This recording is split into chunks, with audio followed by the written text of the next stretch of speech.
Download Harish Latwarkar Academy app now for its scholarship नमस्कार and विद्यार्थी DebM's मित्रांनो, तुम्हा preparation. सर्वांचे या आपल्या आवडत्या हरीश लातूरकर अकॅडमी या प्ले स्टोर ऍप मध्ये त्याच पद्धतीने आपल्या या हरीश दे लातूरकर या युट्यूब चॅनलमध्ये मी तुम्हा सर्वांचे सहर्ष स्वागत करीत आहे. विद्यार्थी मित्रांनो, आज आपण पाहत आहोत 8वी स्कॉलरशिप मधील बुद्धिमत्ता या विषयातला महत्वाचा घटक, ज्या घटकावर हमखास 4 मार्काचे प्रश्न विचारले जातात. विद्यार्थी मित्रांनो, हा घटक एवढ्याच परीक्षेला विचारला जात नाही. वर्गीय शब्दसंग्रह पहिल्या भागामध्ये आपण सर्व बेसिक्स बघितलेले आहेत. पहिल्या भागाचे प्रश्न सुद्धा तुमच्या स्क्रीनवर तुम्हाला दिसत आहेत. हे सर्व प्रश्नाचं स्पष्टीकरण, प्रत्येक प्रश्नाचं विश्लेषण, प्रत्येक पर्यायाचं विश्लेषण आपण बघितलेलं आहे. ओके, तर आपले 8 प्रश्न झाले होते. जे विद्यार्थी डेमो क्लास पाहण्यासाठी आले झूम मिटिंगला, ओके, त्यांना कॉलिंगचा नंबर आहे, या नंबरवर कॉल करायचा, या नंबरवर व्हॉट्सअप करायचं आहे. आपल्या क्लासचा व्हॉट्सअप नंबर एकच आहे. याच नंबरवर जर व्हॉट्सअप केला तर तुम्हाला रिप्लाय मिळेल. तुम्ही कोणत्या नंबरला व्हॉट्सअपमध्ये रिप्लाय मिळेल? क्लासचा व्हॉट्सअप नंबर हा आहे, कॉलिंगचा क्लासचा नंबर हा आहे. ओके, त्याच नंबर कॉल करा. जे विद्यार्थी डेमो पाहत आहेत त्यांना जर डेमो आवडला, टीचिंग समजत असेल, शिकवलेलं आवडत असेल, जर तुम्हाला वाटत असेल की सर सरांचा जर क्लास केला तर मला 8वी स्कॉलरशिप ला नक्की फायदा होईल, मी मेरिट मध्ये येईल, मेरिट मध्ये येईल, तर विद्यार्थी मित्रांनो लवकरात लवकर केले प्रवेश करून घ्या. मोजके सीट्स शिल्लक आहे. ठीक आहे, कारण आता ही जी झूम मिटिंग आहे, या झूम मिटिंगला 300 विद्यार्थी जॉईन होऊ शकतात, परंतु 300 विद्यार्थी काही जॉईन करून घेणार नाही. मोजके सीट शिल्लक आहेत, लवकरात लवकर प्रवेश करून घ्या. अजिबात वेळ धरू नका.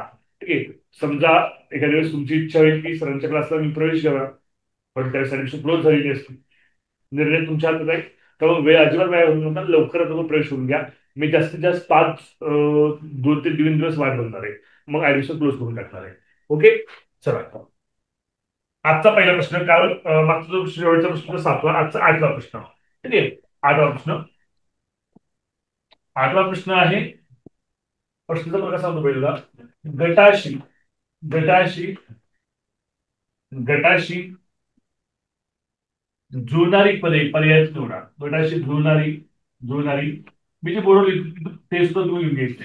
गटाशी जुळणारी पदे पदे पर्यायातून निवडा. पर्यायातून निवडा. ठीक आहे, 8वी स्कॉलरशिप परीक्षेला 20% प्रश्न असे असतात ज्या प्रश्नामध्ये 2 अचूक पर्याय निवडायचे असतात.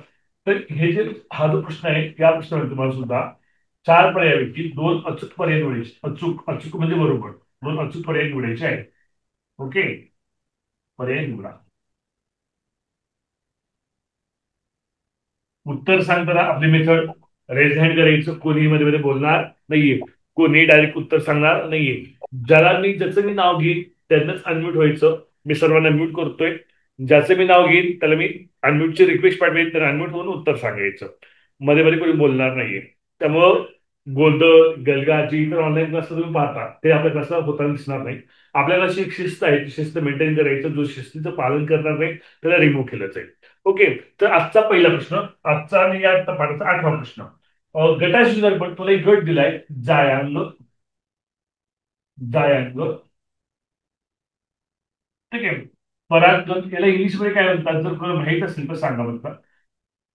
हे जे शब्द आहेत हे मराठीतले शब्द आहेत, हे फुलांचे भाग आहेत, हे फ्लॉवर्स आहेत, फ्लॉवर्सचे हे भाग आहेत. ओके, 6वीच्या सायन्स मध्ये हे झालेलं आहे. पुष्पाला याला जर इंग्लिशमध्ये प्रतिशब्द इंग्लिशमध्ये माहित असेल तर विद्यार्थी तुम्ही सांगू शकता. ठीक आहे, हा गट आहे. तर या गटाशी खालीलपैकी कोणते 2 पर्याय जुळणारे 2 पर्याय तुम्हाला काय करायचे, शोधायचे आहे. ओके, तर पहिला पर्याय आहे पर्ण. पर्ण पर्ण म्हणजे पान, इंग्लिशमध्ये लिहून जसं म्हणतात, म्हणजे इंग्लिश मिडियमचे विद्यार्थी आहेत त्यांच्यासाठी सांगतो. ओके, दुसरा पर्याय आहे दलपुंज. याची इंग्लिश वर्ड पण मी सांगतो, मला हे माहिती नाहीये. जो कोणी विद्यार्थ्यांना माहिती असेल तर तुम्ही सांगितलं तरी तुमचा वेलकम आहे. तिसरा पर्याय आहे उमंग. उमंग सर तुम्हाला कसं काय माहित नाही सर? अरे, सायन्स शिकून तर खूप दिवस झाला. ठीक आहे, त्यामुळे माझ्या लक्षात नाही. मूलरोग. मूलरोग. सर आता तुम्ही सगळे तुमच्यापैकी जवळपास 90% विद्यार्थी सेमी इंग्लिशचे आहेत. याचे इंग्लिश मधले नाव सांगण्यासाठी रेज हँड करा. याचे इंग्लिश मध्ये नाव सांगण्यासाठी रेज हँड करा. अर्णवला विचारतो मी. अर्णव, तू पहिल्यांदा रेज हँड दिसतोय, मला याची इंग्लिश मध्ये नाव सांगायची, उत्तर सांगायचं नाहीये. ओके, अर्णव अनम्यूट होऊ शकतोस. तर मला यातील एकच माहिती आहे ना. हा सांग, ज्याचं माहिती आहे त्याचं सांग. हा, जायंग म्हणजे गायनोशियम. जायंग म्हणजे गायनोशियम. तुझा अर्थच कळेना मला. बरं, चॅट बॉक्समध्ये टाईप करून पाठवलं तरी चालेल. ओके, हा. बरं, आदिनाथ तू सांग बरं, तुला माहित आहे का? ऍडमिट हो आदिनाथ. चॅट बॉक्समध्ये मेसेज टाकलं तरी चालेल तुम्ही.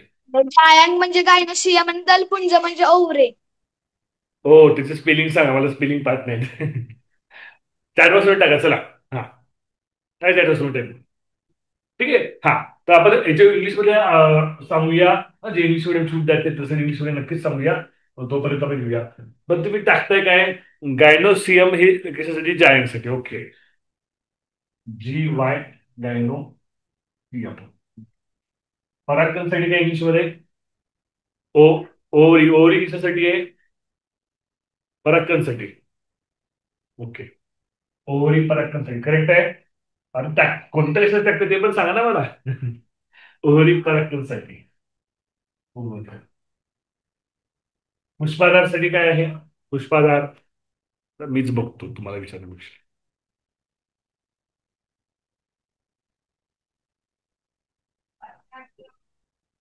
चला, 1 तारखेपासून रेड शिक्षण संस्थेमध्ये एआयचा प्रोजेक्ट चालू होतोय. एआय चालू होतं. सर्वांनी एआय आर्टिफिशियल इंटेलिजन्सच्या कोर्सला सहभाग घ्या.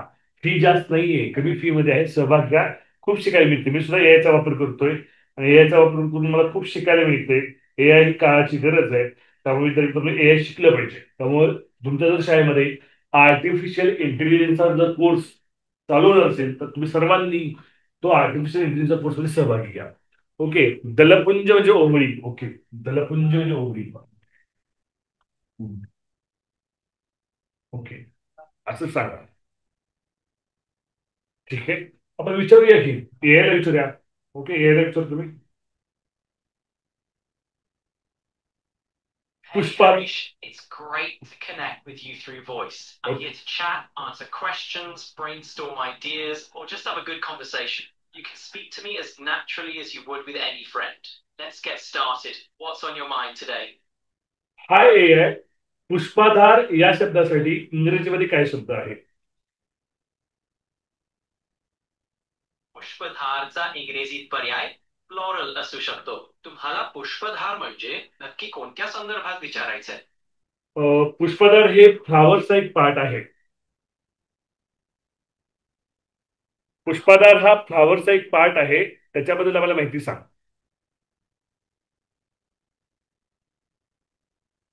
पुष्पधार म्हणजे फोड, त्याचा दांडा जो फुलाला वनस्पतीच्या मुख्य भागाशी जोडतो. हा फुलाच्या वरच्या बाजूला फुलाची पाकळ आणि इतर भाग थारतो. पुष्पधार फुलाला आधार देतो आणि झाडाच्या इतर भागांपासून पोषक तत्व पुरवतो. तुम्हाला पुष्पधाराची आणखी माहिती हवी आहे का? नाही, बस झालं मला. आता मला पुष्पधारला इंग्लिशमध्ये कोणता शब्द वापरला जातो ते मला सांग. पुष्पधारच्या इंग्रजीत पेन्सिल असा शब्द वापरला जातो. बरं, ठीक आहे. आता एआय, हॅलो को पायलट, माझा एक प्रश्न आहे तुला. त्या प्रश्नाचं तू उत्तर मला देशील का? होय, नक्कीच. तुमच्या प्रश्न विचारा, मी उत्तर देण्यासाठी तयार आहे. माझा प्रश्न असा आहे की गटाशी जुळणारे खालील पर्यायातून अचूक 2 पर्याय निवडायचे आहेत. पहिल्यांदा मला जो गट आहे तो गट मी तुला सांगतोय. त्या गटामध्ये 3 नावं आहेत: जायांग, परागकण, पुष्पाधार. या 3 नावाच्या गटाशी जुळणारा खालील पर्यायापैकी 2 पर्याय मला अचूक सांगायचे. त्यातला पहिला पर्याय आहे पर्ण, दुसरा पर्याय आहे दलपुंज, तिसरा पर्याय आहे पुमंग, चौथा पर्याय आहे मूलरोग. तर को पायलट मला सांग की हे जे वरील 3 गट, 3 जायांग, परागकण, पुष्पाधार याच्याशी जुळणारा खालील 4 पर्यायापैकी अचूक 2 पर्याय तू सांग मला, आणि त्याचं स्पष्टीकरण पण दे मला. तुम्ही दिलेले पर्यायांपैकी जायंग, परागकण, पुष्पधर हे फुलाचे भाग आहेत, पण पर्ण हा फुलाचा भाग नाही. पर्ण म्हणजे पानं, पुष्पधर, जायंग आणि परागकण हे फुलाचे अग्रभाग असतात. ओके, बघा एआयला उत्तर सांगितलेलं आहे. कळाले का उत्तर तुम्हाला? को पायलट थँक्यू. पुन्हा भेटूया आपण. तुम्हाला देखील धन्यवाद. पुन्हा भेटूया. Take care. Okay, good night. Good night. Sweet dreams. चला, आपण एआयचा उपयोग केला आणि एआयच्या उपयोग सगळं उत्तर सांग बघा. म्हणजे एआय किती महत्वाचं आहे. त्यामुळे जे आमचे एमजीडी बॉईज असतील, मला असं वाटतं 60 मुलांनी एआयला प्रवेश घ्यावा. फीस काही जास्त नाही, वर्षाला 500 फक्त. खूप काही शिकायला मिळतं. मी कोणता कोर्स नाही केला, मी स्वतःहून शिकलोय. मी एवढं शिकले तर तुम्ही किती शिकाल. एआय ही काळाची गरज आहे. ओके. हा, तर एआय थ्रू मी अजूनही शिकतोय. माझं वय 33 वर्ष आहे. मी अजूनही शिकतोय. विद्यार्थ्या बघा, कोणत्याही व्यक्तीने आयुष्यभर विद्यार्थी असलं पाहिजे. कोणताही व्यक्ती हा आयुष्यभर विद्यार्थी असला पाहिजे. आणि मी एक विद्यार्थी कार्यकर्ता शिक्षक आहे. मी आयुष्यभर विद्यार्थी आहे आणि कार्यकर्ता शिक्षक आहे. कोणत्याही काम करायला लाज नाही वाटत. कोणत्या विषयाला शिकवायला आवडतं. कोणत्या विषय शिकवायला मला काय आवडतो, कारण कोणत्या विषयाचा मी अभ्यास करतो. त्यामुळे तुम्ही सुद्धा अभ्यास करू शकता एआयच्या मदतीनं. मी आता को पायलट हा मायक्रोसॉफ्टचा एआयशी मी संभाषण साधला होता. असे भरपूर एआय आहेत. दर सेकंदाला जवळपास 500 ते 800 नवीन एआय तयार होत आहेत. त्यामुळे एआयचं जग आहे पुढचं. त्यामुळे एआय शिका. सर्वांनी 1 जुलैपासून रेस्ट संस्थेच्या प्रत्येक शाळेमध्ये एआय शिकवले जाणार आहे. 500 रुपये फी आहे, काही जास्त फी नाहीये. सर्वांनी प्रवेश घ्या. घेणार का तुम्ही, सांगा मला. रिप्लाय द्या रे. अनम्यूट करू का तुम्हाला. ओके. हे आर्टिफिशियल इंटेलिजन्सचं जे कोर्स आहे तो फक्त रेस्ट हो सर. संस्थेमध्ये. हो सर. हो सर. बर बर बर बर बर बर. Okay okay. चला, म्यूट केले परत एकदा. आता उत्तर विचारूया. विद्यार्थ्यांना उत्तर विचार. विद्यार्थी उत्तर सांगेल. अर्णव तुझं स्पष्ट, अर्णवनं सांगितले, आदिनाथनं सांगितले, सिद्धिकांचीला स्पष्ट विचारले. सर प्रत्येक विद्यार्थ्याला आपण चान्स देऊया. हा सिद्धी सांग, तुला अनम्यूटची रिक्वेस्ट पाठवली. हा, सर उत्तर पर्याय 2 आणि 3 येईल, कारण ते पण फुलाचे भाग आहेत आणि मी स्वतः सातवीला आणि आम्हाला विज्ञानाला तसा एक धडा आहे, त्यामुळे माहिती आहे आम्हाला. बर बरोबर आहे. लक्षात घ्या विद्यार्थी मित्रांनो. तर जायांग, परागकण, पुष्पाला हे फ्लावरचे पार्ट आहेत. कसे पार्ट आहेत? फ्लावरचे पार्ट आहेत. ओके. तर ह्या 4 पर्याय फ्लावरचे पार्ट कोणते? दलपुंज म्हणजे ओहरी. पुमंग म्हणजे इंग्लिशमध्ये सांगा. पुमंग काय होतं इंग्लिशमध्ये? 1 मिनिट, मी अनम्यूट करतो. सिद्धी हा सांग. हा, सर अँड्रोशियम. काय स्पेलिंग बाबा. आता मी कसं आलं माहितीये का, स्पेलिंग काय लक्षात ठेवायचे अजून एक कारण सांगतो. आमच्या लहानपणी आम्ही जे लहान होतो ना, शाळेत होतो ना, त्याचा आमचा इंग्रजीचा तास असला की मग प्रत्येक विद्यार्थ्याला 10 शब्द विचारले जायचे. आणि ज्याला शब्द पाठ नाही, जितके शब्द चुकले तितक्या छड्या द्यायच्या. आमची शाळा भरायची सकाळी 7:30. सकाळी 7:30 शाळा भरली की 8च पहिल्यांदाच इंग्रजीचा असायचा.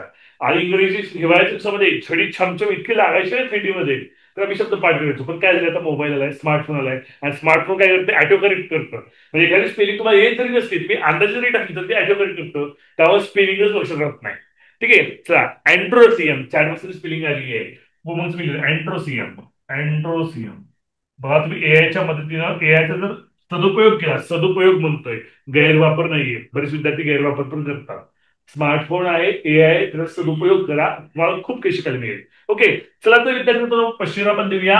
जायांग, परागकण, पुष्पराग. हा, गायनोसियम, ओव्हरी, फ्लॉवर हे फ्लॉवरची पाठ आहेत, फुलाचे भाग आहेत. तर 4 पर्यायपैकी पर्ण म्हणजे लिहून मूलरोम. मूलरोम म्हणजे माझ्या मते त्या बियाला खाली येतं बघा, मूळ येतं है का नाही, तर मूलरोम असं म्हणतात. ग्रास रूट असं असेल तर इंग्लिशमध्ये बहुतेक मला वाटते. तर हे झाडाचे भाग आहेत. मग अचूक पर्याय कोणते? दलपुंज आणि पुमंग हे 2 काय अचूक पर्याय आहेत. सर्वांना समजते का? लोअर हँड करा सगळ्यांनी. लिहून घ्या, लिहून घ्या. आणि एआयचं संभाषण कसं वाटलं तुम्हाला? आवडलं का एआयचं संभाषण? एआयचं संभाषण कसं वाटलं त्याबद्दल कोण बोलणार आहे ते रेज हँड करा. एआयचं संभाषण कसं वाटलं त्याबद्दल जे 2-3 वाक्य बोलणारे तिने रेज हँड करा. एआयचं संभाषण तुम्हाला आता कसं वाटलं? हा, मानवी हजारे बोल बेटा. सर एआयचं संभाषण खूप छान होतं. आम्हाला जर काही प्रश्न डाऊट असेल तर एआय छान पद्धतीने आम्हाला सांगेल. तुम्हाला सांगू का, आपल्या स्कॉलरशिपला कोणताही प्रश्न एआय सोडू शकतो. कोणताही प्रश्न. फक्त परीक्षेमध्ये एआय घेऊन जात आहेत, अडचण ही आहे. त्यामुळे एआयचा वापर करू नका. आपल्या डोक्याला प्रश्न सोडवा. जर एआयचा वापर करून प्रत्येक प्रश्न सोडवला तर परीक्षा तुम्हाला काही सुटायचं नाही. जिथं काहीच जमत नाही, जिथं सगळे मार्ग संपतात तिथे यायची मदत घ्या. आपल्या ब्रेनला काम द्या. ओके. आपलं आर्टिफिशियल इंटेलिजन्स नाही वापरायचं, आपल्याला आपल्या मानवाचं आपलं नॅचरल इंटेलिजन्स वापरा. एआयची जर मदत केल्यानंतर मग आपली जी बुद्धिमत्ता आहे ती खुंटून जाईल. ठीक आहे. शेवटी तुम्ही पर्याय म्हणून शेवटचा पर्याय वापरू शकता. ओके. पुढला प्रश्नाकडे आपण जाऊया. ओके. पुढला प्रश्न आहे, सर तुम्ही कोणते AI वापरता? माझ्याकडे 2-3 आहे. मी ChatGPT पण वापरतो, ग्रोक पण वापरतो, ChatGPT पण वापरतो. त्यानंतर मी आता आत्ताशी जी संभाषण साधलं मी को पायलटशी साधलं. तेव्हा त्यानंतर माझं नवीन मोबाईल आहे मोटरोला, त्याचा AI आहे. आणि सेकंदाला 800 नवीन AI येत आहेत. ठीक आहे. तर एआयला कसं असतं, ज्यावेळेस तुम्ही एआयला बोलता तर एआयला आपण जेव्हा कमांड देतो त्या कमांडला प्रॉम्प्ट असं म्हणतात. काय म्हणतात? प्रॉम्प्ट म्हणतात. जर तुम्ही योग्य प्रॉम्प्ट दिला तर एआय तुम्हाला योग्य उत्तर देतं. फॉर एक्झाम्पल तुम्हाला एखादी इमेज असेल किंवा डिझाईन असेल, डिझाईन सुद्धा एआय करून देतं. ठीक आहे. तुमचं खूप काम सोपं होतं. तर तुम्ही सध्या जर तुम्हाला वापरायचं असेल एआय विद्यार्थ्यांना, तुम्ही ChatGPT वापरा. बेस्ट आहे. ChatGPT वापरा, ग्रोक वापरा. ChatGPT एआय आहे तर ओपन एआय या कंपनीचं आहे. ग्रोक एआय आहे तर ट्विटर या कंपनीचं आहे. एक्स एक्स कंपनी, ट्विटर नाव जुनं झालं, एक्स कंपनी. मार्च कोणता आपला तो मस्क, एलन मस्कचा आहे ग्रोक. ग्रोक एआय कसा आहे, तो मजेशीर उत्तर देतो. तुम्ही जर गप्पा असं म्हणजे विनोदी बोलत तर तो सुद्धा विनोदी बोलतो ग्रोक. ग्रोक एआय काय करतो, तुमचं प्रत्येक चॅट तो संभाषण रेकॉर्ड करतो त्याच्या ह्याच्यासाठी. ठीक आहे. त्यामुळे तुम्ही जे एआयला टाकणार एआयला कधीही पर्सनल माहिती शेअर करायची नाही. कारण जर तुम्ही पर्सनल माहिती एआयला शेअर केली तर तो तो त्या सिस्टीमने वापरतो त्याच्या अभ्यासासाठी. एआयला कधीही पर्सनल माहिती शेअर करायची नाहीये. तुम्ही असे प्रश्न विचारा की जनरल एआयला पर्सनल प्रश्न सांगू नका. ठीक आहे. चला पुढे आपण जाऊया पुढल्या प्रश्नाकडे. पुढला प्रश्न आहे अचूक 2 पर्यंतचा. पुढल्या प्रश्न सुद्धा काय करायचे, अचूक 2 पर्यंत. अचूक 2 पर्याय निवडा. ओके. गट देतोय मी. सायन्सचा प्रश्न आहे हा. प्रश्न क्रमांक 9 आहे ना, बरोबर. हायड्रोजन हायड्रोजन हायड्रोजनचं सिम्बॉल एच आहे. त्यानंतर ऑक्सिजन ऑक्सिजन ऑक्सिजनचं सिम्बॉल ओ आहे. त्यानंतर आहे क्लोरीन क्लोरीन क्लोरीनचं सिम्बॉल सीएल आहे. C capital L. ओके. पहिला पर्याय नायट्रोजन नायट्रोजन त्याचं सिम्बल आहे एन. सिम्बल प्रोनाऊन्सिएशन सुद्धा करेक्ट आलं पाहिजे. ओके. ऑर्गॉन ऑर्गॉन ऑर्गॉन आहे एआर. ओके. त्यानंतर हे पुढे पर्याय आहे निऑन. पर्याय निऑन. ज्याला उत्तर येते परफेक्टली स्पष्टीकरण असेल, ज्याला स्पष्टीकरण असेल उत्तर येते तुम्हीच प्रेझेंट करा. निऑन निऑनचं उत्तर निऑनचं आहे यांनी. हे खूप छान ट्रिक सांगणार आहे तुम्हाला. फ्लोरीन फ्लोरीन फ्लोरीन फ्लोरीन फ्लोरीनचं काय रे, एफ आहे ना. ज्याला स्पष्टीकरण असेल उत्तर येतं. स्पष्टीकरण आणि उत्तर दोन अचूक पर्याय द्यायचे. पर्याय 2 अचूक. अचूक म्हणजे बरोबर पर्याय, चुकीचे नाही. 2 अचूक पर्याय द्यायचे. ज्याला स्पष्टीकरण असेल उत्तर तिथे सांगायचं. आणि ज्यांचा व्हिडिओ ऑन आहे त्यालाच विचारणार. सिद्धांतचा व्हिडिओ ऑफ आहे मी नाही विचारणार सिद्धांतला. हा सिद्धांत सांग बेटा, व्हिडिओ ऑन केलाय. सिद्धांत व्हिडिओ बंद नको करतो. हा सर फ्लोरीन एफ. काय रे, स्पष्टीकरण सांगा मला सगळं डिटेल, सगळं चारी पर्यायाचं त्या गटाचं सगळं स्पष्टीकरण सांग मला सिद्धांत.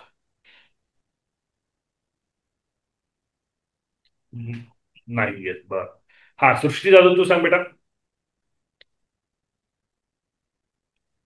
स्पष्टीकरण ज्याला येतं तुम्ही प्रेझेंट करा. येईल. 8वीचा सायन्सचा जो 4 टॉपिक आहे, काय टॉपिक, ॲटॉमिक स्ट्रक्चर हे नाव आहे 8वीच्या सायन्स मधला. तो शिकला की तो स्पष्टीकरण 8वीच्या याच्यावर आहे. ज्ञानेश्वरी देवांदे सांग, तुला स्पष्टीकरण येते का, प्रेझेंट करेल तू. ज्ञानेश्वरी. सर फ्लोरीन आणि आर्गॉन असेल, कारण म्हणजे 7वीला धडा आहे की मूलद्रव्य आणि संज्ञा. त्यामध्ये फ्लोरीनला एफ आहे आणि आर्गॉनला ए आर आहे. संज्ञा आहे त्यांची. बर. ठीक आहे. तर पहा मित्रांनो, मी सांगतो तुम्हाला. ओके. तर हायड्रोजन, ऑक्सिजन, क्लोरीन. ओके. याचं सिंबल लिहिलंय. आता याचं मी रेणूसूत्र लिहितो. रेणूसूत्र म्हणजे केमिकल फॉर्म्युला. ओके. हे तुम्हाला 8वीच्या सायन्स मध्ये मी सिंबल लिहिले. मला वाटतं सिंबलून तुम्हाला काही लक्षात येईल का? तर सिंबल्सून तुम्हाला काही लक्षात आलं नाही. आणि यांचे केमिकल फॉर्म्युला म्हणजे रेणूसूत्र लिहितो बघा. हायड्रोजन रेणूसूत्र रेणूसूत्रला केमिकल फॉर्म्युला सांगतो. हायड्रोजन रेणूसूत्र H2 असंच लिहितात. H हे सिंबल आहे, पण त्याचं जे केमिकल फॉर्म्युला H2 आहे. त्याच्यामध्ये हायड्रोजन 2 आयटम आहेत, 2 अणू आहेत. ओके. ऑक्सिजन ऑक्सिजन लिहिताना O लिहित नाही, O2 लिहितात. O2 ज्याचा अर्थ ऑक्सिजन काय असतात, 2 आयटम असतात, 2 अणू असतात.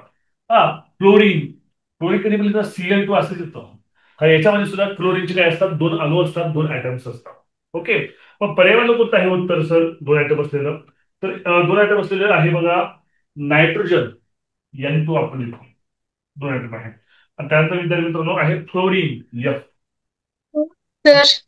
ऑर्गॉन मध्ये फक्त एकच आयटम असतो. ARS लिहितात. निऑन मध्ये फक्त एकच आयटम असतो, एकच. तर बघा, तर हायड्रोजन, ऑक्सिजन, क्लोरीन यांचं रेणूसूत्र लिहिताना हे जे असतात, हे एलिमेंट आहेत, हे जे एलिमेंट आहेत या एलिमेंटच्या आयटम मध्ये 2 अणू असतात, 2 आयटम्स असतात. या एलिमेंटमध्ये काय असतात, 2 आयटम्स असतात, 2 अणू असतात. मग 2 अणू असले कोणते पर्याय आहेत? नायट्रोजन आहे आणि क्लोरीन आहे. तेव्हा आपलं करेक्ट उत्तर असणार आहे पर्याय क्रमांक 1 आणि 4.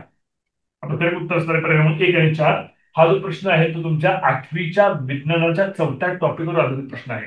8वीचा विज्ञानाचा जर 4था टॉपिक तुम्ही शिकला तर या प्रश्नाचं उत्तर तुम्हाला समजून जाईल.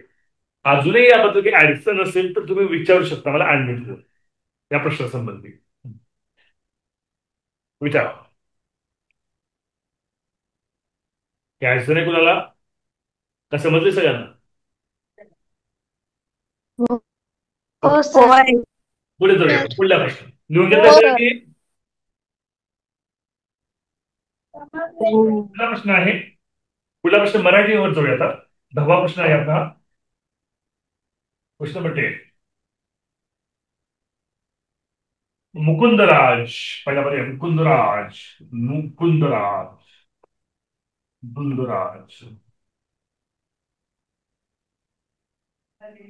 त्याचा आहे विवेक सिंधू.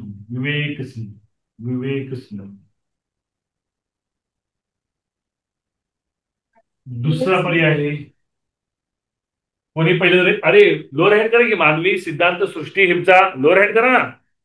मी नाही विचारणार प्रश्न पुढच्या वेळेस तुम्हाला. हा. दुसरा एक कंबन एक कंबनचं आहे राजतरंगिणी. मराठी संबंधित प्रश्न आहे हा. राजतरंगिणी. तिसरा पर्याय आहे पंप.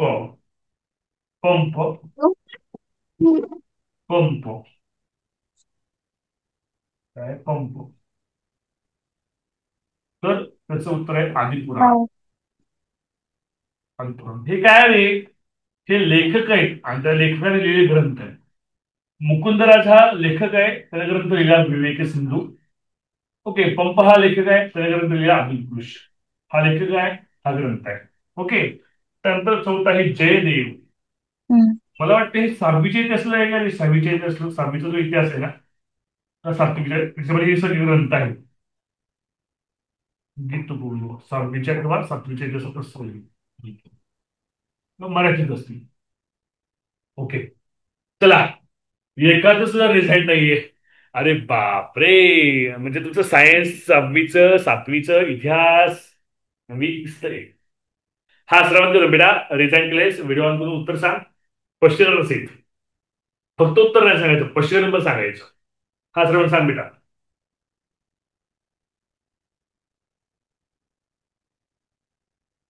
श्रवण सांग लवकर. श्रवण तुझा आवाज ऐकू येत नाही मला. बरं. दुसरा रिझल्ट आलेला आहे सृष्टी जाधवचा. सृष्टी सांग बेटा. सृष्टी व्हिडिओ का बंद करून ठेवतेस? सर मला कन्फर्म अचूक उत्तर फक्त पर्याय क्रमांक 1 माहितीये. मुकुंदराज यांनी त्यांचं विवेक सिंधू हे पुस्तक आहे. ओके ओके ठीक आहे. श्रवण कदम तुझा आवाज क्लिअर ऐकू येत नाहीये. श्रवण व्हिडिओ बंद करून बोल. श्रवण व्हिडिओ बंद करून बोल, तुझा आवाज क्लिअर येईल मला. ठीक आहे, मी सांगतो. मी करेक्ट सांगतो बघा, बऱ्याच जणांना माहिती नसेल. श्रवण तुझा आवाज क्लिअर आम्हाला ऐकू येत नाही श्रवण. ओके बरं ठीक आहे श्रवण. ओके ठीक आहे, मी सांगतो आता. हा आता बघा विद्यार्थी मित्रांनो, हे जो ही जे आहे हे लेखक आहे. ही जी लाईन ती लेखकाची लाईन आहे. मुकुंदराज हा लेखक आहे. ओके, आणि हे काही ग्रंथ आहे. ग्रंथ हे तुम्हाला 5वी 6वी 7वीला मला वाटतं इतिहासमध्ये झालं असणार आहे. इतिहासमध्ये झालं असणार आहे. तर लक्षात ठेवा, इतिहासमध्ये बघा राजतरंगिणी. राजतरंगिणी हा जो ग्रंथ आहे, ओके, तो ग्रंथ कल्लन याने लिहिलेला आहे. कोणी लिहिलंय? कल्लन. कल्लन याने लिहिले. कल्लन बघा 10वीच्या इतिहासामध्ये सुद्धा याची याबद्दल तुम्हाला माहिती आहे. राजतरंगिणी हा ग्रंथ कल्लन याने लिहिलेला. राजतरंगिणी हा जो ग्रंथ आहे तो काश्मीरच्या इतिहासावर अवलंबून ग्रंथ आहे. आणि त्याचं जे लिहिलेलं कंबन हा जो लेखक आहे तो चुकीचा आहे. त्यामुळं गटात न बसता पर्याय आहे पर्याय क्रमांक 2. ओके, आता तुम्हाला ह्या इतर ग्रंथाविषयी माहिती हवी आहे का सांगा? मी लगेच यायला माहिती द्यायला सांगतो. हो सर. हवी आहे? हो बरं चला. हो सर. लगेच ठीक आहे ना? हो सर. हो सर. हो सर. हो सर. पायलट आम्हाला हो, प्रश्न पडला आहे, त्या प्रश्नाचं उत्तर दे. आम्हाला काही लेखक व ग्रंथ त्याविषयी माहिती हवी आहे. पहिला ग्रंथ आहे मुकुंदराज. हा लेखक आहे, त्याने विवेक सिंधू हा ग्रंथ लिहिलाय. या ग्रंथाची आम्हाला एक 2-3 वाक्यात माहिती सांग. विवेक सिंधू हे मराठी लेखक मुकुंदराजांचं 12व्या शतकाच्या प्रसिद्ध काव्य आहे. या ग्रंथाच्या 2-3 वाक्यात माहिती सांगतो. विवेक सिंधू म्हणजेच विवेकाचा समुद्र, आणि त्यात अद्वैत वेदांताच्या तत्वज्ञानाची चर्चा केली आहे. या काव्यात ब्रह्म, जीव, माया आणि मोक्ष यांच्याविषयी विवेचन आहे. ओ छान, मला आज काहीतरी नवीन शिकायला मिळालं. माझा अजून एक प्रश्न आहे. आदिपुराण हा ग्रंथ कोणी लिहिला? त्याच्या लेखकाचं तू नाव सांगशील का मला? आदिपुराण हा ग्रंथ जैन धर्मज्ञाने समंत भद्र यांनी लिहिला आहे. त्याचे लेखक पंप आहेत असं मला कळलं, ते बरोबर आहे का? पंप भारत हा ग्रंथ कन्नड कवी पंप यांनी लिहिला आहे. ते कन्नड साहित्यातील एक प्रमुख लेखक होते. त्यांचा पंप भारत हा ग्रंथ महाभारतावर आधारित आहे. गीत गोविंद हा ग्रंथ जयदेवाने लिहिला. तर त्या गीत गोविंद आणि जयदेव या लेखकाबद्दल मला 2 ते 3 वाक्यात माहिती सांगू शकशील का तू? गीत गोविंद हा ग्रंथ जयदेवांनी 12व्या शतकात संस्कृत भाषेत लिहिला. हा ग्रंथ कृष्ण आणि राधा यांच्या प्रेमकथेचे वर्णन करणारा एक सुंदर काव्य आहे. जयदेवांचे गीत गोविंद हे भारतीय संगीत, नृत्य आणि कलामध्ये अत्यंत महत्वाचे मानले जाते. ओके, आता माझा शेवटचा प्रश्न बेटा. तर माझा शेवटचा प्रश्न आहे, राजतरंगिणी या ग्रंथाविषयी माहिती सांग. आणि राजतरंगिणी या ग्रंथाचं लेखक कोण हे मला 2-3 वाक्यात सांगशील का तू? राजतरंगिणी हा ग्रंथ कल्हण या काश्मीरी लेखकाने 12व्या शतकात लिहिला. हा ग्रंथ काश्मीरच्या इतिहासावर आधारित आहे, ज्यात काश्मीरच्या राजांची वंशावली आणि त्यांच्या कारकिर्दीचे वर्णन केले आहे. राजतरंगिणी हा ग्रंथ भारतीय इतिहास लेखनातील एक महत्वपूर्ण ग्रंथ मानला जातो. ओके, सत्यजित बर्गे लक्ष नाही आहे शिकवण्याकडे, गप्पा मारतोय. थँक्यू को पायलट. पुन्हा भेटूया आपण. धन्यवाद मला शिकवल्याबद्दल. माझं समाधान आहे हरीश. पुन्हा भेटूया. Take care. Okay, thank you. बघा किती छान माहिती सांगितली रे त्याने. आवडली माहिती तुम्हाला? सगळेजण हो म्हणणार आहे का नाही? माना हवा त्यापेक्षा. आवडली असेल तुमच्या माना बघतोय मी, व्हिडिओ दिसतोय तुमच्या मला. ओके, हा चला आता पुढच्या प्रश्नाकडे पण जाऊया. ओके, तर मी तुम्हाला सांगितलं कल्लन हा जो राजतरंगिणी हा ग्रंथ आहे तो काश्मीरच्या इतिहासावर हा ग्रंथ आहे. कल्लन, अरे कोण आहे रे ते? पार्थ बेटा. प्रज्वल कसला वाईट बोर्ड शेअर केलाय? नका शेअर करू काही. हा, तर बघा विद्यार्थी मित्रांनो, हा जो आहे कल्लन हा जो ग्रंथ, कल्लन यांनी राजतरंगिणी हा ग्रंथ लिहिला. राजचित्रंगिणी हा ग्रंथ इतिहासावर अवलंबून आहे, म्हणजे काश्मीरचा इतिहास त्यामध्ये लिहिलेला आहे. आता काय लिहिलं आहे वगैरे तुम्हाला 10वीच्या इतिहासामध्ये दुसरा पाठ आहे, इतिहास लेखन भारतीय परंपरा. म्हणजे भारतीय परंपरेच्या इतिहास लेखनामध्ये ते अद्वितीय असा ग्रंथ आहे. इतिहासाचं लेखन कसं करावं याचं वस्तू मूर्तिमंत उदाहरण हा राजतरंगिणी ग्रंथामध्ये आहे. तो ग्रंथ कल्लन यांनी लिहिलेला आहे. हा 12व्या शतकातला ग्रंथ आहे. ओके, त्याच्या अगोदर एक ग्रंथ लिहिला होता, तो म्हणजे 7व्या शतकामध्ये हर्षचरित्र हा ग्रंथ लिहिला होता बाणभट्ट याने. तो सुद्धा भारतीय इतिहासामधला एक आदर्श ग्रंथ आहे. त्यानंतर पुढचा ग्रंथ आहे मुघलांच्या काळातला, तो म्हणजे त्याचं नाव आहे तारिक-ई फिरोजशाही. तो लिहिला होता मुस्लिम इतिहासात जियाउद्दीन बर्मी यांनी. त्यानंतर पुढचा जो ग्रंथ आहे तो म्हणजे बाबर, मुघल साम्राज्याचा संस्थापक तुझुकी बाबरी, हे त्याचं आत्मचरित्र आहे, पण तो ग्रंथ सुद्धा इतिहास लेखनासाठी महत्वाचा आहे. त्यानंतर अबुल फजल याने अकबरनामा हा ग्रंथ लिहिलेला आहे. तो सुद्धा इतिहास लेखन कसं करायचं, त्यामध्ये राजा असेल महाराजा असेल त्यांची युद्ध वर्णने यांचं वर्णन नाही करायचं, तर प्रत्यक्ष त्या काळात आर्थिक जीवन कसं होतं, त्या काळातल्या लोकांची शेती कशी होती, हवामान कसं होतं, त्या काळाच्या परंपरा काय होत्या यांची सुद्धा माहिती घेण्याचं काम माहिती घ्यावी असं अकबरनामामध्ये अबुल फजल यांनी सांगितलं. हे झाले मुस्लिम इतिहासकार. नंतर आपण जाऊया विद्यार्थी मित्रांनो 17व्या शतकामध्ये किंवा शिवाजी महाराजांच्या काळामध्ये. शिवाजी महाराजांच्या काळामध्ये सुद्धा इतिहास लेखनाची सुरुवात केली गेली. त्यावेळेस इतिहास लेखनासाठी बखर हा साहित्याचा प्रकार अवलंबला जायचा. विद्यार्थी मित्रांनो, सभासद बखर ही जी बखर आहे ती छत्रपती शाहू महाराज व छत्रपती शिवाजी महाराज यांच्या कार्यकाळाविषयी माहिती सांगते. बखर म्हणजे काय? बखर हा साहित्याचा असा प्रकार आहे ज्यामध्ये ऐतिहासिक दस्तऐवज पडताळून इतिहास सांगितला जातो. त्यानंतर अनेक बखरी प्रसिद्ध आहेत. बखर हा प्रश्न गेल्या वर्षी 10वी बोर्ड परीक्षेला 2 मार्काला टिपा लिहायला पडलेला आहे. बस झाला इतिहासाचा तास का कंटिन्यू करू इतिहासाचा तास? कळतंय का तुम्हाला काही? अरे अनम्यूट का होत नाही? हा, भाऊसाहेबांची बखर, राईट. हो सर. हो सर, कंटिन्यू करा.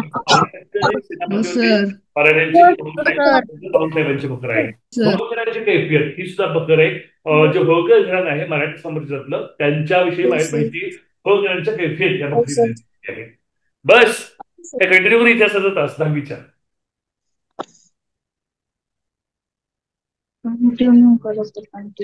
कन्फ्युज झाले सर, इतिहासाचा तास चालू आहे का बुद्धिमत्तेचा तास चालू आहे? आणि कोणता पण विषय शिकवायचा आम्ही शिकवू शकतो. ठीक आहे, पुढे आपण जाऊया. ओके, चला पुढला प्रश्न. ओके, मराठी व्याकरण प्रश्न आहे प्रश्न 11. पहिला पर्याय माझा. माझा माझा माझा माझा माझा काय उठू माझा. दुसरा पर्याय त्याचा. पहिला पर्याय माझा, दुसरा पर्याय त्याचा, तिसरा पर्याय तिने, तिसरा पर्याय तिने, चौथा पर्याय आहे त्याला. त्याला. अरे बाबा, जबरदस्त प्रश्न आहे. 4 रिझल्ट आलेले आहेत. फक्त पुस्तकातलं स्पष्टीकरण बघून सांगू नका. ठीक आहे, एवढं काळजी घ्या. हा प्रश्न बेटा सांग. अॅडमिट तुला विचारते, अष्टू अॅडमिट सांग प्रश्न. माझा हा प्रथम पुरुष आहे व त्याचा तिने त्याला हा तृतीय पुरुष आहे. तृतीय पुरुष. बर बर, वेगवेगळ्या क्वेश्चन आहे का शंभूराज? तुझं सांग बेटा शंभूराज. सर तेच आहे. तेच आहे. बघा आता सर्वनामामध्ये प्रकार आहेत. सर्वनामामध्ये प्रकार आहेत. जर आपण मी बोलतोय, मी स्वतः, माझा, हे प्रथम पुरुषी. जो स्वतः बोलतो तो प्रथम पुरुषी. माझ्यासमोर ऋग्वेद बसलाय, तो ऐकतोय, तो द्वितीय पुरुष. आणि तुम्ही सगळे तृतीय पुरुष ज्याच्याविषयी बोलताय ते. ओके, तर त्याचा, तिने, त्याला हे तृतीय पुरुषवाचक सर्वनाम आहे. हे विषय सर्वनाम आहे की तिन्ही पर्याय जे आहेत ती म्हणूया तृतीय पुरुषवाचक सर्वनाम आहे. तृतीय पुरुषवाचक सर्वनाम आहे. सर्वनाम आहे. ओके, आणि विद्यार्थी मित्रांनो, हा जो माझा आहे हा प्रथम पुरुषवाचक सर्वनाम. त्यामुळे उत्तर आपलं आहे पर्याय क्रमांक 1 माझा. लिहून घेतलं, प्रश्न नुसतं लिहून घेतलं बरं का, फक्त उत्तर लिहून घेत जाऊ नका. लोअर हँड सगळ्यांनी बेटा. आदित्य खाली दररोज क्लास करत जा बरं का. शाळेत आता का आदित्य खाली? हो सर. चहा बनवायची नाही बरं का. हा, पुढचा प्रश्न आहे 12वा प्रश्न. आपल्या राज्याने चारित्र्य. पुढे 12वा प्रश्न आहे. पहिला पर्याय आहे हिरा.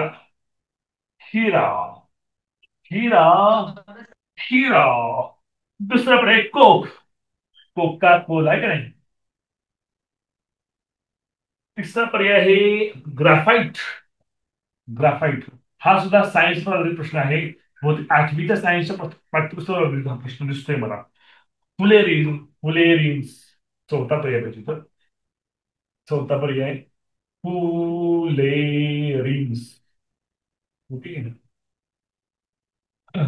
कार्बन कार्बनशी संबंधित हा प्रश्न आहे. कार्बन तुला एकाचा सुद्धा रेझाईट नाहीये तर लक्षात ठेवा विद्यार्थी मित्रांनो, जर तुम्हाला राज्यात पहिले यायचं असेल फक्त स्कॉलरशिप करून चालत नाही. विज्ञानचा अभ्यास केला पाहिजे, मराठीचा अभ्यास केला पाहिजे, इंग्रजीचा केला पाहिजे, इतिहासचा केला पाहिजे, भूगोलाचा केला पाहिजे. जर राज्यात पहिले यायचं असेल तर 292, 294, 296 अशी तुम्हाला मार्क घ्यावी लागतील आणि त्यासाठी तुम्हाला सर्व विषयांचा अभ्यास असणं आवश्यक आहे.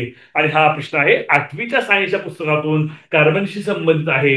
रेझेट आले श्रेया काय रे तुझं नाव. श्राव्य श्राव्य हा ठीक आहे. श्राव्य सांग बेटा. सर कोक. कोक काय रे प्रश्न सांग तुझं. सर हे आहेत आपलं काय म्हणतात खजिने खनिज आहेत खनिज. खजिने बरं नाही. ठीक आहे. आपण एकदा विचारूया. समर्थ आवडते सांग बेटा. रिझाईन केलंय तुला माहिती आहे उत्तर. समर्थ बेटा. सर हे सगळे हे मटेरियल आहे, धातू मटेरियल आहे आणि कोक तेवढं नाही त्यामुळं. बरं चुकलंय थोडस थोडंच. बरं हा मुग्धा बेटा सांग. कोक येईल कारण हिरा कोळशापासून बनतो आणि बाकीचे तिन्ही सगळे कार्बनचे रूपे आहेत त्याच्यामुळे. नाही बेटा, कोक उत्तरच नाहीये. कोक उत्तरच नाहीये. कार्बन सांगितले बघा. कार्बनचे स्फटिक असतात. कार्बनचे अपरूप असतात. अपरूप म्हणजे आयसोटोप्स असं म्हणतात. कार्बनपासून अनेक पदार्थ बनतात. आपल्या सृष्टीमध्ये आपल्या जगामध्ये 99% जे आहे ते कार्बन बनले. माझं शरीर कार्बनचं आहे. मग एखादी गोष्ट कार्बनची आहे कशी ओळखायची. ज्या गोष्टीची राख होते ते कार्बनचं असतं. तर हिरा हे कार्बनचं स्फटिक आहे. हिरा सुद्धा कार्बनचं स्फटिक आहे. हिरा सुद्धा कार्बनचं स्फटिक आहे. ठीक आहे. ग्राफाईट हे सुद्धा कार्बनचं स्फटिक आहे. फुलेरिस हे सुद्धा कार्बनचं स्फटिक आहे. कार्बनचं स्फटिक कोणतं नाही. कोक हे कार्बनचं स्फटिक नाही. त्यामुळे तुमचं उत्तर करेक्ट आहे. कोक हे तुमचं काय असणार आहे उत्तर असणार आहे. कोक. ओके. कार्बनचं स्फटिक किंवा अपरूपे म्हणतात. कार्बनचे अपरूपे. कार्बनचे अनेक रूप आहेत. कोळसा हे फक्त कार्बनचं. कोळसा जो आहे दगडी कोळसा तो कार्बनचा एक ग्रुप आहे. ठीक आहे. लाकूड सुद्धा कार्बन आहे. लाकूड राख होते का नाही ते सुद्धा कार्बन आहे. मी बोलतोय माझं शरीर सुद्धा कार्बन आहे. माझ्याकडे ही पेन आहे ही सुद्धा पेन कार्बन आहे. हा बोर्ड हा सुद्धा कार्बन आहे. ते कार्बनचे रूप आहे. अपरूप आहे तुला म्हणायचं. ओके समजतंय. हो सर. चला सायन्स ह्या टॉपिकला सायन्स खूपच आवडतो. खूपच प्रश्न सायन्स विचारतो या टॉपिक मध्ये. 13वा प्रश्न. पहिला पर्याय सिल्वर. सिल्वर एजी पर्शियन येत असेल तर रिझाईन करायचं नाही तर रिझाईन करायचं नाही. दुसरा प्रश्न गोल्ड. अरे अनुज बैला रे बाबा व्हाईट बोर्ड कशाला शेअर करतोय. तुला रिमूव्ह करून टाकू का. Gold AU. Copper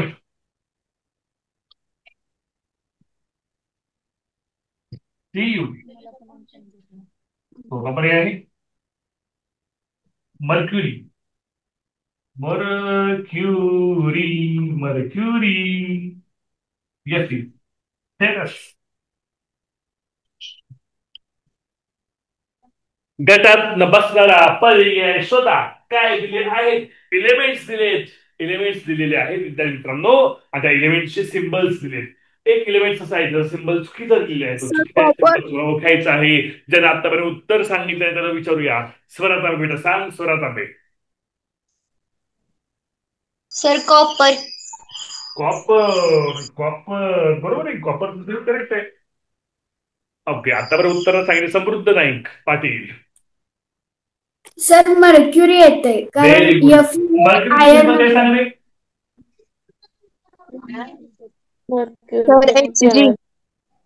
Hg very good sir कारण एफई म्हणजे आयर्न असतं. एफई म्हणजे फेरस.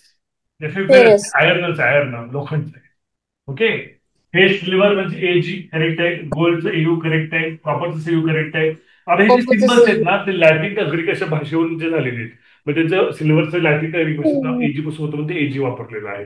काय ते मला सायन्स शिक्षक अधिक सांगतील. ओके, आपण जाऊया पुढल्या प्रश्नाकडे. समजलं सगळ्यांना? हो सर. चला, आता आमचा विषय आवडीचा विषय भूगोल. पहिला पर्याय भारत,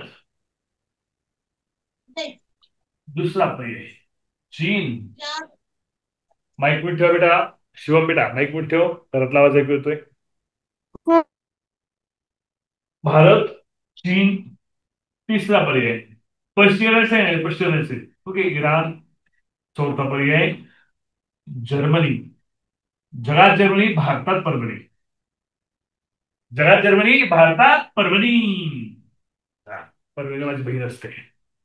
ओके, जय गोकर सांग बेटा, व्हिडिओ ऑन ठेवून सांग. पश्चिम असेल सांग. सर भारत, चीन, इराण या आशिया खंडात येतात, जर्मनी युरोप खंडात येतात.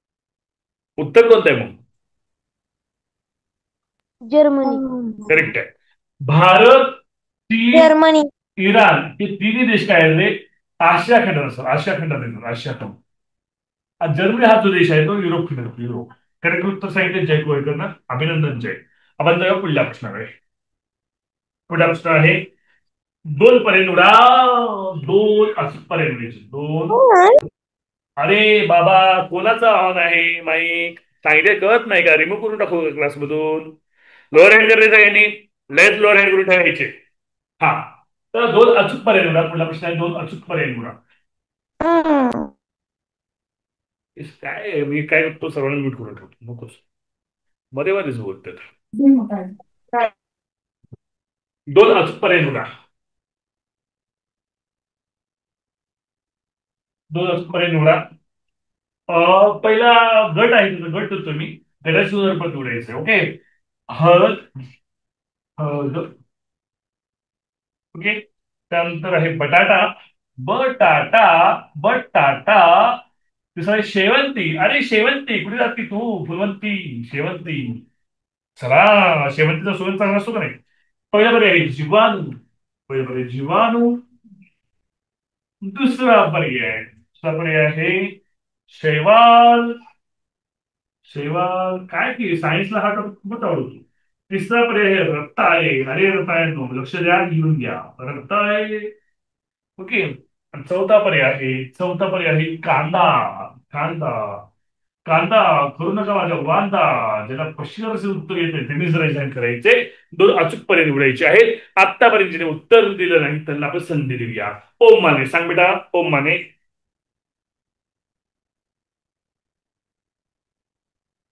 हे बघा, तुम्ही सायन्स मध्ये शिकल्या का नाही माहित नाही. मला वाटतं 6वीला का 7वीला तुम्हाला रिप्रोडक्शन झाले बघा, म्हणजे रिप्रोडक्शन सिस्टीम झाली बघा तुम्हाला 6वीला 7वीला. प्रजनन प्रक्रिया माझ्याकडे 6वीच्या सायन्सला झाली. तुम्हाला आठवत आहे का? प्रजनन कशा पद्धतीने होतं, अंड, जरायू, शाकीय प्रजनन वगैरे त्या प्रकारचं आहे. ओके, चला. गीत, गीत बेटा सांग, व्हिडिओ सांग गीत. तुला अनम्यूट विचारतो, गीत अनम्यूट करतो तुला मी. अनम्यूट होईल.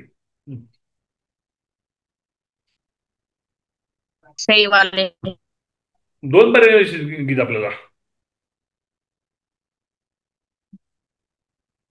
सोहम कानळी कसली लिंक टाकली तू ह्याच्यामध्ये? हा, अरे अरे 4 वर्ष काय टाकतोय? सार्थक पवार रिमूव्ह करू क्लासमधून. गरज नाही तुला क्लासची, बेसिस नाही जमत, लगेच रिमूव्ह. काही लिंक लिंक तसलं काही टाकायचं नाही. आपल्याला बेसिस खपत नाही बघा, एकाला ठेवून घेत नाही. सार्थक पवारला मी रिमूव्ह करतोय. गरज नाही त्याला ना, तुला तुला गरज नाही, आम्हाला पण तुझी गरज नाही. चल get out. Chat box use कशासाठी दिलाय तुम्हाला? अरे सार्थक पवारला रिमूव्ह केलं, जे बेसिस वागेल त्याला ठेवणार नाही बघा, लक्षात ठेवा. ओके, हा गीत अजूनही सांग. एक पर्याय करेक्ट सांगितलंय, दुसरा पर्याय सांग. पश्चिम नंबर सांग. बस श्रावणी पुढे तू सांग. श्रावणी अनम्यूट हो. श्रावणी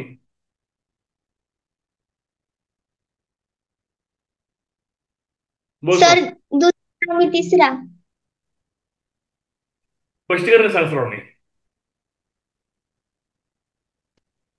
स्पष्टीकरण येत असेल तर बोलायचंय.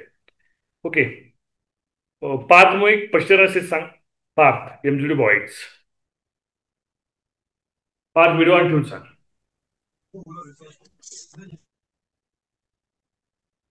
अरे माहित पण नको सांग पार्थ. सर नेटवर्कचा प्रॉब्लेम आहे. सर ऑप्शन नंबर 3 आणि 4. नाही. काय म्हणले? हळद, बटाटा, शेवंती हा एक गट आहे. याचा गट कोणत्या तरी एका विशिष्ट कारणामुळे याचा एक गट होतो. या गटात शिजणारं पद काय? ऑप्शन नंबर 3 आणि 4 करेक्ट आहे. हळद, बटाटा, शेवंती याच्याशी रताळे व कांदाही जुळतो. उत्तर करेक्ट आहे 3 वर 4. हे उत्तर बरोबर आहे का? स्पष्टीकरण कोण सांगेल? जर स्पष्टीकरण येते त्यांनीच रेस हँड करा, इतरांनी लोअर हँड करा आणि माईक म्यूट करा. जर स्पष्टीकरण येते त्यांनी सांगा. बरं ओके. अर्णव सांग बेटा. अर्णव कुंभार अनम्यूट हो. अर्णव. सर बाकी हे रताळे, बटाटा, हळद, कांदा हे ना जमिनीत उगतं, म्हणजे कंदमुळे त्यामुळे. बर मी सांगतो विद्यार्थी मित्रांनो. हळद, बटाटा, शेवंती हे जे प्रजनन होतं ते शाकीय प्रजनन होतं. शाकीय प्रजनन. ओके. म्हणजे काय असतं? तर बटाटा लावला आपण जमिनीत तर बटाटा दुसरा उगवतो. ओके बरोबर का नाही? रताळा लावली दुसरा रताळा उगवतो. कांदा लावली कांद्याचं दुसरं कांदा उगवतो. ते जीवाणू शेवालचे आहे. जीवाणू शेवालचे जे प्रजनन आहे कसं आहे ते विभाजन प्रजनन असतं. विभाजन प्रजनन. ओके. यानुसार हे वेगळे आहेत. ओके. तर हे जे तिसरा जो पर्याय हे पण शाकीय प्रजनन आहे. आता शाकीय प्रजनन म्हणजे काय आणि विभाजन प्रजनन म्हणजे काय याबद्दल तुम्हाला अधिक माहिती घ्यायची आहे का सांगा. मी लगेच को पायलटला बोलवतो. सांगेल तो आपल्याला सगळी माहिती घ्यायची आहे. मनाला घ्यायची असेल तर. ओके घ्यायची आहे तुम्हाला. ठीक आहे बोलूया आपण त्याला. Hey Harish, what's on your mind today? अरे को पायलट आम्हाला एक प्रश्न पडलाय त्याचं उत्तर तू सांगशील का आम्हाला? अर्थातच. विचार. तुझ्या प्रश्नाचं उत्तर देण्यासाठी मी तयार आहे. मला सांग बरं शाकीय प्रजनन आणि विभाजन प्रजनन यामध्ये फरक नेमका काय आहे? संपर्क प्रजनन म्हणजेच जे प्रजोत्पादन प्रत्यक्ष संपर्कातून होते. नाही सॉरी संपर्क नाही म्हणलं मी तुला. शाकीय प्रजनन आणि विभाजन प्रजनन. शाकीय प्रजनन म्हणजेच रचना प्रजनन जिथे नव्या प्रजनक्रिया नवीन संस्थांच्या निर्मितीत होते. विभाजन प्रजनन म्हणजेच विभाजनाद्वारे प्रजनन जिथे एक जाती जीव 2 किंवा अधिक भागांत विभाजित होतो. Okay thank you. म्हणजे काय? ठीक आहे आपण पुन्हा भेटूया. हा मला मदत हवी. सांग बरं मला. हळद, बटाटा आणि शेवंती हे शाकीय प्रजननाचे उदाहरण आहे. तर मला खालील पर्यायापैकी शाकीय प्रजनन कोणतं आहे ते सांग मला. ओके पर्याय मी तुला सांगतो. पहिला पर्याय आहे जीवाणू, दुसरा आहे शैवाल, तिसरा आहे रताळे, चौथा आहे कांदा. सांग बरं उत्तर मला काय येते ते. पाचापैकी फक्त पहिला पर्याय म्हणजेच जीवाणू शाकीय प्रजननाचे उदाहरण आहे. बाकीचे शैवाल, हरिताई आणि कांदा हे विभाजन प्रजननाचे उदाहरण आहेत. अरे को पायलट तुझी काही चूक होतीये. जीवाणू आणि शैवाल हे विभाज्य प्रजननाचं उदाहरण आहे. तू चुकीचं का उत्तर सांगतोयस मला? हो क्षमा करा. माझ्याकडून उपभोग झाली. गंध हे शाकीय प्रजननाचे उदाहरण आहे. जीवाणू आणि शैवाल हे विभाजन प्रजननाचे उदाहरण आहेत. हरितय हे देखील शाकीय प्रजननाचे उदाहरण आहे. ओके तर तुझी चूक तू कबूल केलीस त्याबद्दल तुझं अभिनंदन आणि पुन्हा भेटूया नवीन प्रश्नासाठी. ओके प्लीज हा भेटूया.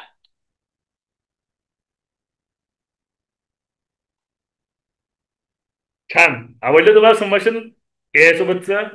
Sorry can we change the hey Harish what's new with you? अरे आपलं काम झालंय बेटा. तू आता काय कर क्लोज हो close. All right take care. We'll catch up again later, Harish. Yes. तुला बंद करतो पहिला आता मी थांबा केलं तुला बंद.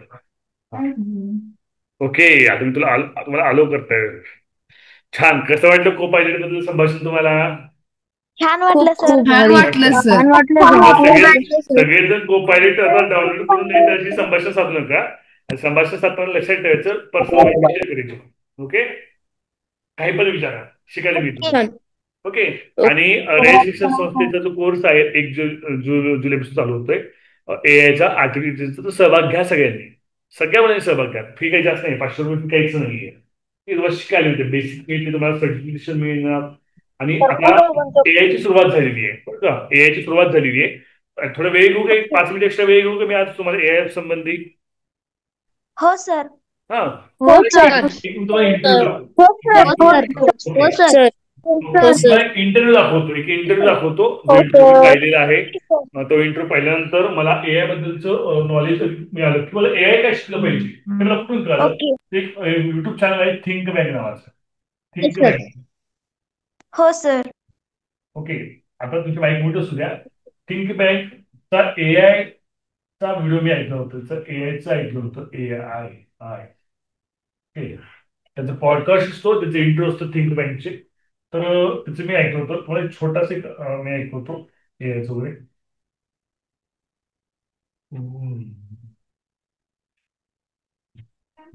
ओके ते कोणते 5 वर्षापूर्वीचा 6 महिन्यापूर्वीचा मला लेटेस्ट डेट बेटा 4 वीक्स. हो ठीक आहे हा बघूया 6 बघितलं असेल 6 मंथ पूर्वीचा. बरं बेसिक आयडिया बघा. जाहिरात बघा फ्रेश व्हा. बीसी म्हणजे काय बिफोर चॅटिंग आणि एडी म्हणजे आफ्टर डिस्ट्रप्शन. जे मानवी बुद्धिमत्तेला जमत नाही ते अत्यंत कार्यक्षम होते. ती अत्यंत परिणामकारकपणे करून दाखवणारी न मानवी बुद्धिमत्ता म्हणजे कृत्रिम बुद्धिमत्ता. औद्योगिक क्रांतीने जसा एक वर्किंग क्लास निर्माण केला तसा कृत्रिम बुद्धिमत्ता क्रांती एका अनवर्किंग क्लासला जन्म दिली. Man is a tool making animal. तो करतच राहणार अशी टूल्स. याच्यापेक्षा जास्त ऑटोमेट होणारी टूल्स येतील तर सगळे सिव्हिलायझेशन प्रोग्रामेबल करण्याचा पण माणूस असू शकतो. जगातली 90% माणसं